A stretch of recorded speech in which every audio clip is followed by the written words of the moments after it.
عقل مندوں کے لیے ایک زبردست مثال. ہم تربوز خریدتے ہیں، واٹر میلن. مثال کے طور پہ 5 کلو کا ایک تربوز ہم نے خریدا، اور جب اسے کھانے لگتے ہیں تو پہلے اس کا چھلکا اتارتے ہیں نا. 5 کلو میں سے کم از کم 1 کلو کا تو چھلکا نکل جاتا ہوگا، یعنی آلموسٹ 20%، 20% تو کم ہو جاتا ہے. مگر کیا کبھی ہمیں افسوس ہوتا ہے اس کا؟ کیا ہم سوچتے ہیں کہ ہم نے تو تربوز چھلکے کے ساتھ خریدا، چلو آج چھلکے کے ساتھ ہی کھا لیتے ہیں؟ ایسا نہیں کرتے نا.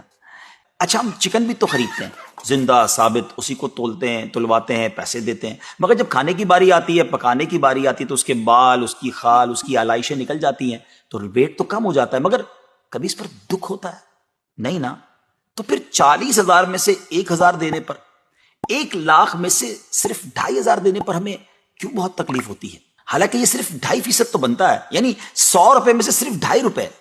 یہ تربوز، کیلے، آم اور مالٹے کے چھلکے اور گٹلی سے تو بہت کم ہے نا. اسی تو زکوٰۃ فرمایا گیا. ہاں، ایک اور بات، سال میں ایک ہی بار دینا ہوتا ہے.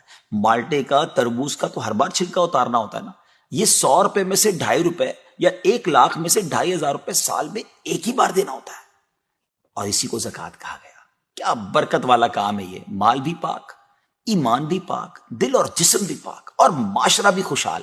اتنی معمولی رقم، یعنی 40 روپے میں سے صرف 1 روپے، اور فائدے کتنے زیادہ، اجر کتنا زیادہ، برکت کتنی زیادہ. تو اب اپنی زکوٰۃ ہم نے پوری دینی ہے.